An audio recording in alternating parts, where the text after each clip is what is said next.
Hi everyone, welcome to my first mini blog. তো আজকে আমার ব্যারাকপুরে শ্যুট আছে, তো আমি এখন বাড়ি থেকে বেরিয়ে গেলাম 9:30, যেহেতু আমার কল টাইম ছিল 11টা থেকে 11:30টার মধ্যে। তো আগেও আমি ভিডিও ক্লিপস নিয়েছিলাম অনেক, তো সেগুলো পোস্ট করা হয়ে ওঠেনি, তাই ভাবলাম এটাই ফার্স্ট মিনি ব্লগ হিসেবে পোস্ট করি। তো তোমরা সবাই হয়তো চিনে থাকবে সীমা মুখার্জি মেকআপ আর্টিস্টকে। তো উনি আমাকে কালকে সন্ধ্যাবেলায় কল করেছিল যে একটা লুক করবে। আগেও আমি ওনার সাথে একবারই কাজ করেছি, তো উনি আমাকে সেকেন্ডবার কল করে কালকে সন্ধ্যাবেলায়। তো আমাকে বলে যে তুমি কি আসতে পারবে? আমি বললাম হ্যাঁ, আমি ফ্রি আছি, কোনো অসুবিধা নেই, আমি চলে যাব। আমি থাকি সোদপুর, কিন্তু ব্যারাকপুরের ডিস্টেন্সটা আমার কাছে অনেকটাই কম, কিন্তু ওখান থেকে নেমে অটো, আবার অটো চেঞ্জ করে আবার একটা টোটো গিয়ে তারপর ওনার বাড়ি, তো সেটাই একটু কঠিন হয়ে যায়। তো যখন আমি অটো চেঞ্জ করে আবার একটা টোটো ধরে যাই, তখন মানে এই রাস্তাগুলো যেটা দেখাচ্ছি এখন, এই রাস্তাগুলো একদম গ্রাম অঞ্চলের মতন লাগে। বলবো না যে খারাপ কিছু, বাট সত্যি আমার অন্তত গ্রাম শহরের থেকে গ্রামটা বেশি ভালো লাগে। জানি না কার কীরকম পছন্দ কি না পছন্দ, তো সেইগুলোই আমি ক্লিপস নিলাম।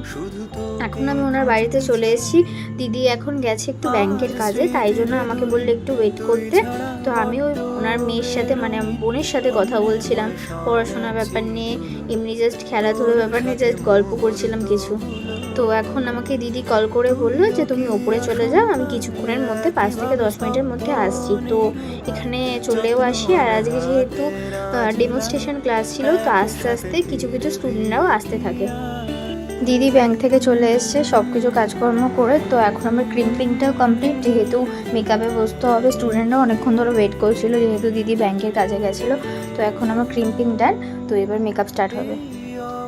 আমার মেকআপ কমপ্লিট, তো এবার শুধু জুয়েলারি আর হেয়ারটা। তো দিদি আগে হেয়ারের দিকে চলে গেছে, যেহেতু স্টুডেন্টদের ক্লাস ডেমনস্ট্রেশন, তো হেয়ারটাও দেখানো হচ্ছে। আর সিম্পল একটা হেয়ার করা হচ্ছে, বাট আমার সব কিছুই পারফেক্ট লেগেছে, যেমন আই মেকআপ, হেয়ার, তারপর ড্রেস, জুয়েলারি, সব কিছুই পারফেক্ট।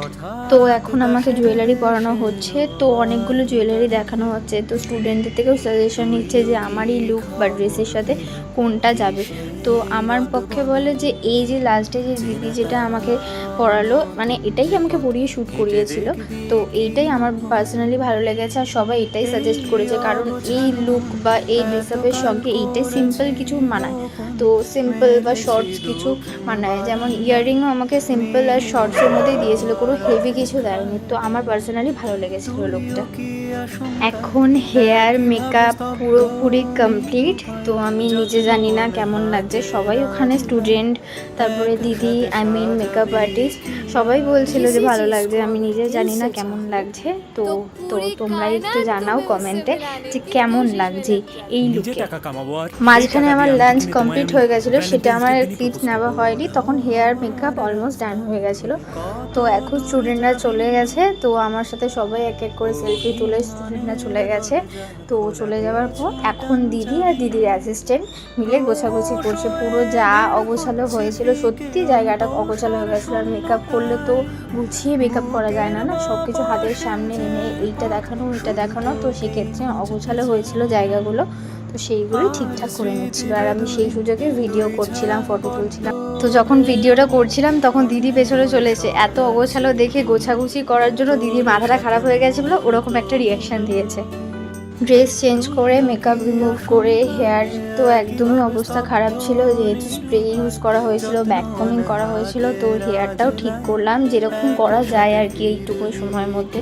তো সব কিছু কমপ্লিট করে বেরিয়ে গেলাম। এখন টোটো ধরবো, আবার অটো ধরে তারপরে স্টেশন গিয়ে তারপরে ট্রেন ধরে বাড়ি চলে এসেছি ব্যারাকপুর স্টেশনে। তো এখন ট্রেন ধরে যাব বাড়ি। ও হ্যাঁ, তার আগে আমি টিকিটটা কেটে নিয়েছি, যেহেতু আমার টিকিট কাটা হয়নি, তাই আমি টিকিটটা কেটে এখন 2 নম্বরের দিকে যাচ্ছি, যেহেতু ট্রেন অ্যানাউন্স করে দিয়েছে।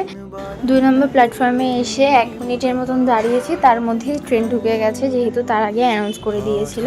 তো এখন ট্রেনে উঠে গেছে। ট্রেনটা ফাঁকা বলে তাও ঠিক আছে, যদি এই টাইমটা ভিড় হতো, যেহেতু আজকে স্যাটারডে শনিবার, তো ট্রেনটা তাই ফাঁকা ছিল। সোদপুরে নেমে গেছি, এবার অটো ধরে এখন সোজা যাব বাড়ি। তাড়াতাড়ি বাড়ি এসে ফ্রেশ হয়ে নিয়েছি। তো আজকের ব্লগটা এইটুকুনি। তোমাদের কেমন লাগলো অবশ্যই কমেন্ট বক্সে জানাবে। তো আমি জানি এটা আমার ফার্স্ট টাইম ব্লগ, তো কিছু যদি ভুল ত্রুটি হয়ে থাকে সেটাও তোমরা বলো। তো সেরকম আমি কোনোদিনও আগে ট্রাই করিনি ভুল কথা, ট্রাই করেছি বাট সেরকমভাবে পোস্ট করিনি। পোস্ট করলেও সেটা ডিলিট করে দিই নিজের অকওয়ার্ড লাগতো বলে। তো এইটাই আমি ভাবলাম যে এই ব্লগগুলো দিয়ে আস্তে আস্তে স্টার্ট করি। তো আজকের ব্লগটা কেমন লাগলো সেটা জানিও, কিছু যদি ভুল হয়ে থাকে সেইটাও কমেন্ট বক্সে জানিও। তো আজকের জন্য ব্লগটা এইটুকুনি, সবাইকে টাটা।